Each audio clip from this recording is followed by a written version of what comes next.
मित्रों जय हिंद। एपी ज्ञान गंगा के यूट्यूब चैनल पर आप सबका हार्दिक स्वागत है और हम आपके लिए लाए हैं एक बहुत ही अच्छा क्लास जिसमें आप एमसीक्यू का क्वेश्चन हल कर रहे हैं। कल आपने देखा कि हम क्वेश्चन नंबर 1 से क्वेश्चन नंबर 25 तक हल किए थे और आज हम 26 से लेकर के और 50 तक करने की कोशिश करते हैं। तो आइए ज्यादा विलंब न करते हुए हम क्वेश्चन की ओर चलते हैं। क्वेश्चन नंबर 1 है, कौन सी वस्तु द्रव्य नहीं है। क्वेश्चन नंबर 1, कौन सी वस्तु द्रव्य नहीं है। तो मित्रों, द्रव्य वो वस्तु होती है जो स्थान घेरती है, जिसमें भार होता है और जिसका ज्ञान हम अपने ज्ञानेंद्रियों द्वारा कर सकते हैं। तो जो स्थान घेरती है, तो कांच जो है ये स्थान घेरता है और यह वजनदार होता है, यानी यह द्रव्य की श्रेणी में नहीं आता। ये द्रव्य है और ये प्रश्न कहता है कि द्रव्य नहीं है, तो ये प्रश्न गलत हो गया उत्तर। अब दूसरा है, कौन सी वस्तु द्रव्य नहीं है। लकड़ी, लकड़ी वजनदार होती है, लकड़ी में भार होता है, लकड़ी रखने पर स्थान घेरती है, तो ये द्रव्य है। और प्रश्न है कि द्रव्य नहीं है, ये भी विकल्प गलत हो गया। अंतिम विकल्प है दूध। दूध स्थान घेरता है, जिस बर्तन में रखते हैं उसका आकार ग्रहण कर लेता है, वजनदार होता है, तभी हम 1 लीटर 2 लीटर इस तरह से कोई चीज खरीद पाते हैं। तो प्रकाश जो है ये फैल तो जाता है पूरे दुनिया में, लेकिन तो ये कोई विशेष स्थान नहीं घेरता कि जहां प्रकाश हो वहां आप ना जा सकें, आप ना बैठ सकें, कोई स्थान कोई वस्तु आप न रख सकें। तो और प्रकाश में भार नहीं होता। कभी आप देखें कि किसी स्केल पर तराजू पर टार्च की रोशनी जलाएं और कोई वस्तु बढ़ जाए, ऐसा नहीं है। तो प्रश्न के अनुसार कौन सी वस्तु द्रव्य नहीं है, हमारा विकल्प सही हो जाएगा सी। ये द्रव्य नहीं है प्रकाश। नेक्स्ट क्वेश्चन लेते हैं, पृथ्वी से चंद्रमा की दूरी कितनी है। आप देखते हैं कि ब्रह्मांड में अनेक खगोलीय पिंड है और एक सौर मंडल में सूर्य का जो एक क्षेत्र है उसमें अनेक ग्रह उपग्रह हैं और हम लोग जिस ग्रह पर हैं, इस ग्रह का नाम है पृथ्वी। पृथ्वी पर जीवन है, हम सब लोग रहते हैं, आप सब लोग रहते हैं। तो पृथ्वी से और चांद की दूरी 3,84,000 किलोमीटर दूर है। मित्रों, पृथ्वी से चंद्रमा 3,84,000 किलोमीटर दूर है। तो प्रश्न है, पृथ्वी से चंद्रमा की दूरी कितनी है।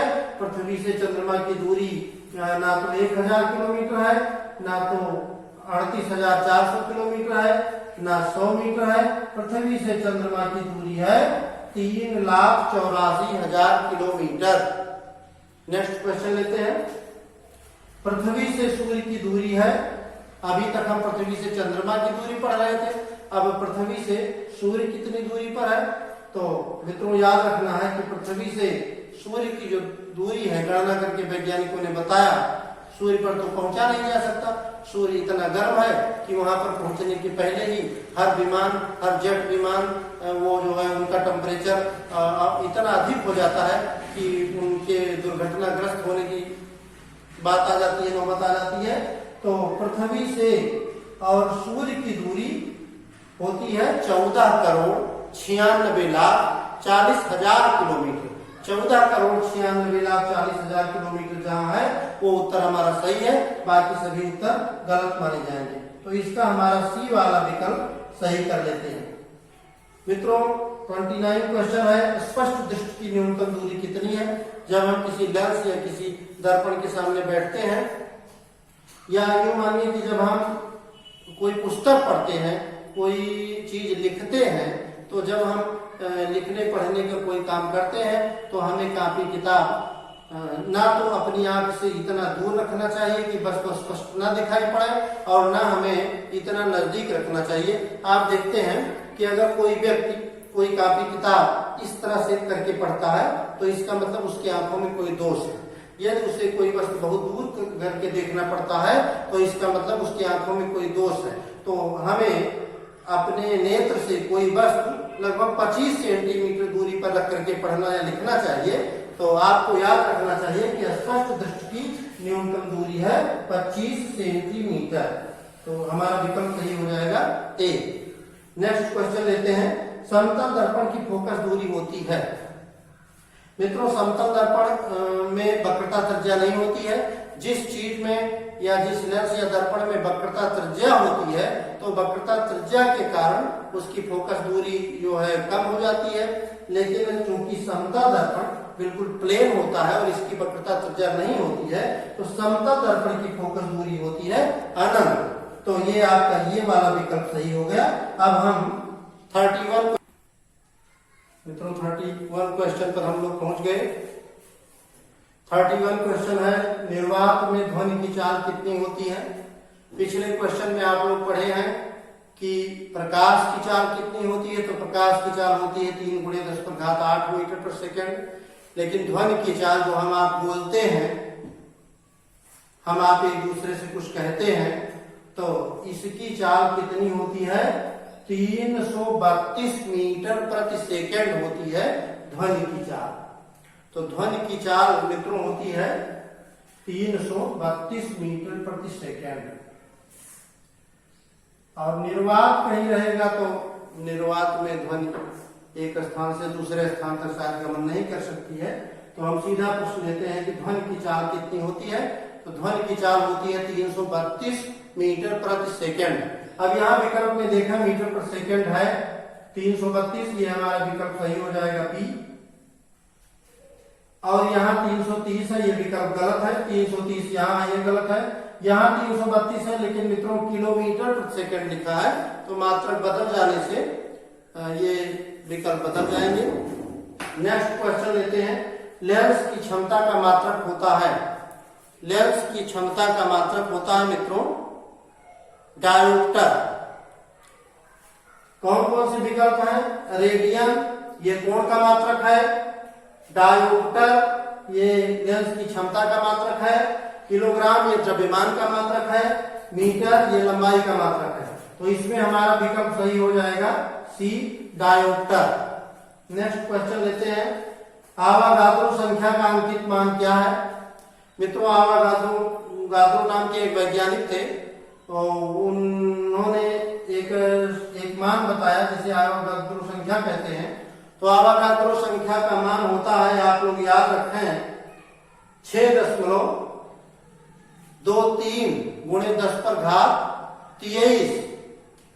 तो यहाँ 6 है, लेकिन 21 है, ये नहीं हो सकता, 22 नहीं हो सकता, 23 ये विकल्प मित्रों सही है 6.2 × 10⁻23। लेकिन ये 6.023 भी हो सकता है, इतना भी लिखा जा सकता है। तो 6.023 × 10⁻23 ये आवागाद्रो संख्या का मान है। नेक्स्ट क्वेश्चन लेते हैं। कोण का मात्रक क्या है। कोण का मात्रक अभी आपने क्वेश्चन नंबर 32 में देखा कि एक विकल्प दिया हुआ था रेडियन। तो रेडियन मात्रक होता है कोण का। तो यहाँ कोण का मात्रक क्या है, तो ये रेडियन वाला विकल्प यहाँ सही हो जाएगा कि कोण का मात्रक होता है रेडियन। वैसे कोण का मात्रक आपने अंश भी सुना होगा, 10 अंश, 20 अंश, 30 अंश, 40 अंश, 90 अंश, 80 अंश। लेकिन यहाँ जो आपका है कोण का मात्रक, तो ये कोण का मात्रक है रेडियन। नेक्स्ट क्वेश्चन लेते हैं। सीजीएस पद्धति में बल का मात्रक है। मित्रों आप जानते हैं कि बल एक व्युत्पन्न राशि है। बल का सूत्र है F बराबर ma, और यानी बल बराबर द्रव्यमान गुणे त्वरण। तो बल का मात्रक वही होगा जो द्रव्यमान और त्वरण का मात्रक गुणा के बराबर होगा, यानी किलोग्राम मीटर पर सेकंड स्क्वायर। किलोग्राम मीटर पर सेकंड स्क्वायर को न्यूटन भी कहते हैं। तो बल का मात्रक न्यूटन होता है MKS पद्धति में, और यहाँ बात हो रही है CGS पद्धति में। तो यदि MKS पद्धति में बल का मात्रक निकालना होता तब तो न्यूटन सही होता, लेकिन CGS पद्धति में बल का मात्रक मित्रों होता है डाइन। तो विकल्प सी सही कर लीजिए। और अब हम नेक्स्ट क्वेश्चन लेते हैं। मित्रों क्वेश्चन नंबर 36 है। यदि किसी दर्पण की वक्रता त्रिज्या 20 सेंटीमीटर है तो उसकी फोकस दूरी कितनी होगी। तो मित्रों दर्पण की वक्रता त्रिज्या और फोकस दूरी में ऐसा संबंध होता है कि फोकस दूरी वक्रता त्रिज्या की आधी होती है। एक सूत्र है, यहां रफ कार्य लेते हैं, F इक्वल्स R/2। फोकस दूरी वक्रता त्रिज्या की होती है आधी, तो वक्रता त्रिज्या 20 सेंटीमीटर है, फोकस दूरी इसकी आधी हो जाएगी, तो 20 का आधा 20 का आधा हो जाएगा 10, तो 10 विकल्प में होना चाहिए और उसके साथ साथ सेंटीमीटर होना चाहिए। तो आइए देखा है 10 सेंटीमीटर किस विकल्प में है। यहाँ 20 सेंटीमीटर लिखा है, ये नहीं हो सकता। 10 सेंटीमीटर केवल एक ही जगह पर लिखा है, यानी ये विकल्प बी हमारा सही हो जाएगा।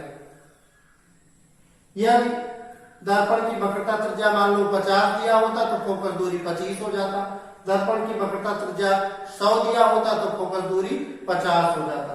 नेक्स्ट क्वेश्चन लेते हैं। 0 डिग्री सेंटीग्रेड ताप को परम ताप में बदलना है। मित्रों 0 डिग्री सेंटीग्रेड ताप को परम ताप में बदलना है, तो एक सूत्र है मित्रों, यहां देखिएगा K equal two degree centigrade plus 273। Celsius पैमाने में यदि हम 273 जोड़ दें तो हमें परम ताप मिल जाता है, यानी सेल्सियस पैमाने से 273 परम ताप का पैमाना ज्यादा होता है, या हम उल्टा कहें कि परम ताप के पैमाने से डिग्री सेंटीग्रेड पैमाना 273 कम होता है। तो मित्रों देखिए 273 डिग्री सेंटीग्रेड है और इसे हमें बदलना है परम ताप में। परम ताप को बदलने के लिए डिग्री सेंटीग्रेड पे 273 जोड़ना है, तो यदि हम 0 में 273 जोड़ देंगे तो हमारा हो जाएगा 273 ही हो जाएगा, तो विकल्प सी सही कर लेते हैं, बाकी सभी विकल्प गलत है। नेक्स्ट क्वेश्चन लेते हैं, क्वेश्चन नंबर 38। 300 केल्विन ताप का मान सेल्सियस पैमाने में ज्ञात करें। ये आपका 37 क्वेश्चन का जस्ट अपोजिट है। केल्विन पैमाने का मान डिग्री सेंटीग्रेड पैमाने से 273 ज्यादा होता है, तो ज्यादा वाला पैमाना दिया है, हमें डिग्री सेंटीग्रेड बनाना है, सेल्सियस पैमाने में बनाने के लिए इसमें 273 कम करना पड़ेगा। तो यदि 300 में 273 घटा देंगे तो मित्रों हो जाएगा 27 डिग्री सेंटीग्रेड हमारा हो जाएगा। लाइए देखें किस विकल्प में 27 डिग्री सेंटीग्रेड मिलता है। मित्रों विकल्प सी सही है, 27 डिग्री सेंटीग्रेड विकल्प सी में मिल रहा है, बाकी ये 0 है, ये 200 है और ये 300 है, सारे विकल्प गलत। Question number 39। कपूर का वाष्पीकृत रूप क्या कहलाता है। मित्रों देखिए ज्यादातर वस्तुएं जो ठोस अवस्था में रहती हैं उन्हें वाष्प देने पर, गर्म करने पर, हीट करने पर द्रव अवस्था में बदल जाती है, और द्रव अवस्था में होने के बाद यदि हम उसको गर्म करते रहें तो वो वस्तु गैस अवस्था में बदल जाती है। जैसे लोहे को गर्म करें तो लगभग 800 डिग्री सेंटीग्रेड के ऊपर लोहा पिघल करके द्रव हो जाता है, और यदि तब भी उसको गर्म करते रहे तो लगभग 1500 डिग्री सेंटीग्रेड ताप पर गर्म करने पर लोहा जो कि द्रव है वो वाष्पित हो जाता है। लेकिन कुछ चीजें ऐसी हैं जो ठोस हैं और उनको उष्मा देने पर, गर्म करने पर द्रव अवस्था में नहीं बदलती हैं, सीधे वाष्प अवस्था में बदल जाती है। तो अब कपूर एक ऐसी चीज है, आपने अपने घरों पर पूजा आदि में देखा होगा कि कपूर को गर्म करते हैं, जलाते हैं आरती के लिए, तो वो द्रव अवस्था में नहीं बदलता है, सीधे सीधे वो धुआं बन करके उड़ जाता है। तो ऐसी कोई चीज जो ठोस हो और गर्म करने पर द्रव अवस्था में नहीं बदलती है, सीधे गैस अवस्था में बदल जाती है, तो इस क्रिया को कहते हैं ऊर्ध्वपातन। आपका विकल्प भी सही हो जाएगा, इस क्रिया को कहते हैं ऊर्ध्वपातन। ये प्रश्न दूसरे तरीके से भी पूछा जा सकता है कि यदि कोई वस्तु गर्म करने पर ठोस अवस्था से सीधे वाष्प अवस्था में या गैस अवस्था में बदल जाती है, इस क्रिया को क्या कहते हैं। तो मित्रों इस क्रिया को कहते हैं ऊर्ध्वपातन। भी विकल्प सही कर लीजिए। नेक्स्ट क्वेश्चन लेते हैं। भौतिक परिवर्तन है, लोहे में जंग लगना भौतिक परिवर्तन है, कि बर्फ का पिघलना भौतिक परिवर्तन है, या दूध से दही बनना भौतिक परिवर्तन है, या फिर आग का जलना भौतिक परिवर्तन है। तो मित्रों सबसे पहले भौतिक परिवर्तन और रासायनिक परिवर्तन को हम समझ लेते हैं कि यदि किसी चीज को किसी प्रक्रिया द्वारा एक वस्तु को दूसरी वस्तु में परिवर्तित किया जाए और पुनः वो पहली अवस्था में परिवर्तित किया जा सके तो उसे कहते हैं भौतिक परिवर्तन।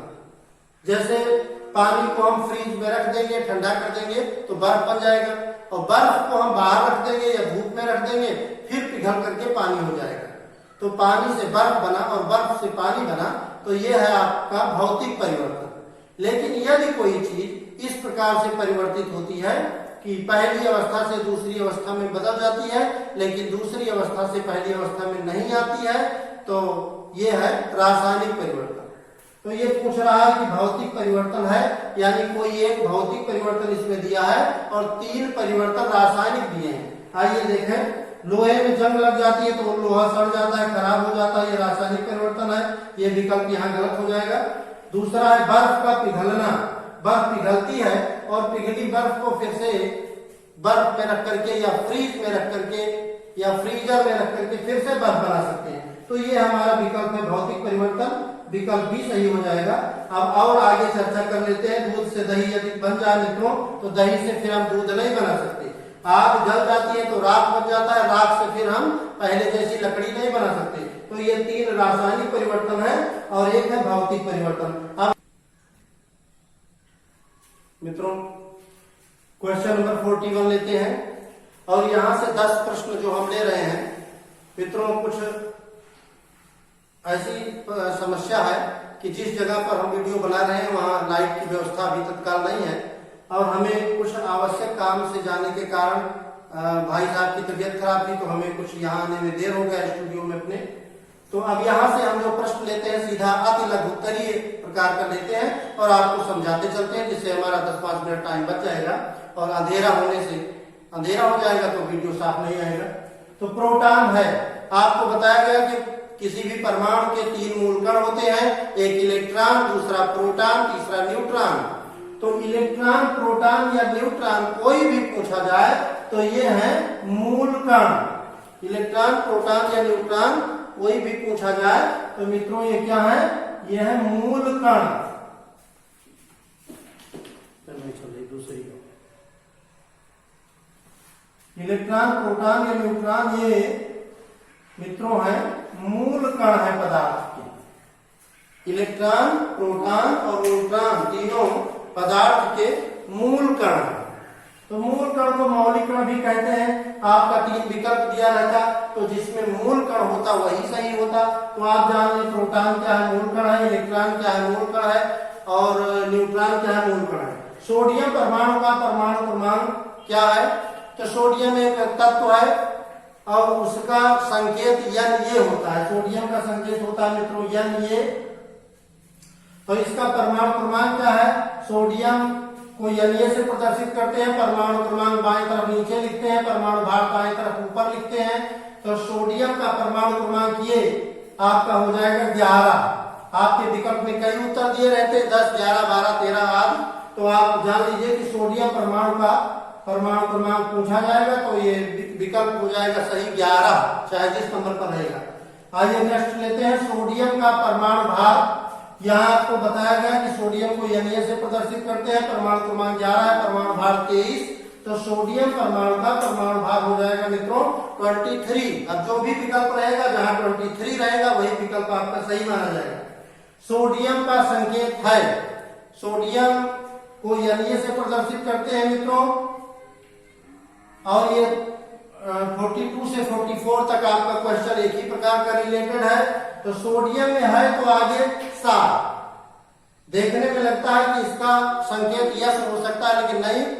सल्फर में भी सा है तो सल्फर को यस से व्यक्त करते हैं, और सोडियम का लैटिन नाम है नाइट्रियम, तो इसको Na कहेंगे मित्रों। सोडियम का संकेत है Na। अब जो भी विकल्प रहेगा उसमें Na जहां आपका मिलेगा वो सही हो जाएगा।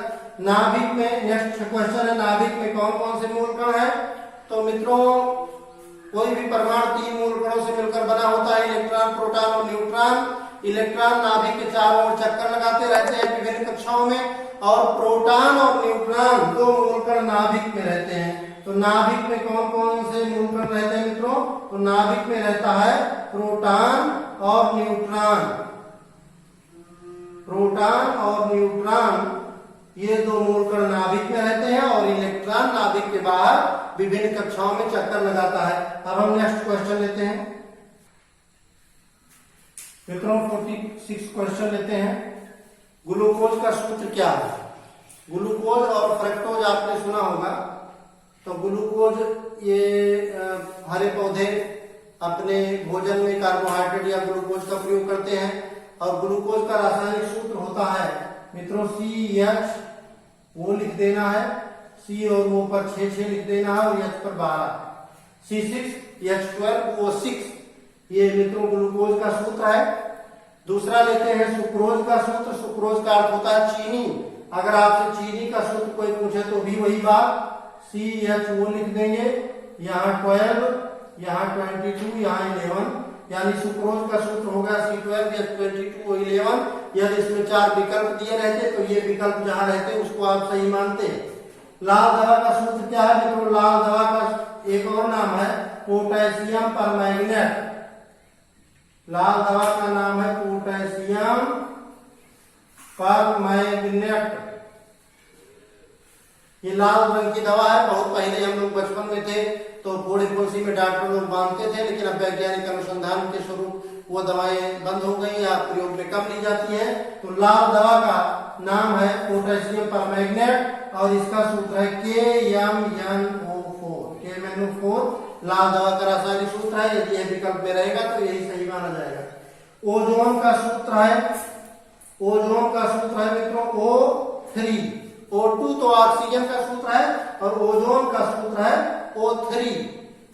50वां प्रश्न लेते हैं। प्राण वायु का सूत्र है मित्रों, प्राण वायु कहते हैं ऑक्सीजन को, जिसके बिना हम लोग जी नहीं सकते। और ऑक्सीजन पेड़ पौधे तो कार्बन डाइऑक्साइड खींचते हैं, लेकिन जब हम लोग ऑक्सीजन लेते हैं कार्बन डाइऑक्साइड छोड़ते हैं तो वही पौधे जो है कार्बन डाइऑक्साइड लेते हैं। जब हम लोग ऑक्सीजन नहीं रहेगा, हम लोग जीवित नहीं रहेंगे तो सभी पेड़ पौधे मृत हो जाएंगे और कार्बन डाइऑक्साइड ना वो जो है ऑक्सीजन छोड़ पाएंगे और ना कार्बन डाइऑक्साइड ले पाएंगे। तो एक प्रश्न आता है मित्रों कि यदि सभी जंतु पृथ्वी पर मृत हो जाएं तो क्या हो जाएगा? तो सभी पौधे भी मृत हो जाएंगे, ये उसका उत्तर है। और यदि सभी पौधे मृत हो जाएं तो ऑक्सीजन ना मिलने के कारण सभी जंतु मृत हो जाएंगे। ये पर्यावरणीय जंतु और वनस्पतियों का एक आंतरिक संबंध है मित्रों। तो इसी कारण हम आप लोगों से अनुरोध करते हैं कि पढ़ाई के साथ साथ पर्यावरण को शुद्ध रखें, साफ सफाई का ध्यान दें, अधिक वृक्ष लगाएं और पर्यावरण बचाएं। इसी के साथ प्राण वायु का सूत्र है ऑक्सीजन O2। मित्रों, ये आप लोगों के लिए 50 प्रश्नों की श्रृंखला पूरी हुई। इसको आप लोग तैयार करें और अगले वीडियो में पुनः हम MCQ के अन्य प्रश्नों के साथ मिलेंगे, जो आपके लिए हर परीक्षा के लिए और हर दृष्टि से महत्वपूर्ण रहेगा। इन्हीं शब्दों के साथ आपसे विदा लेते हैं मित्रों। जय हिंद।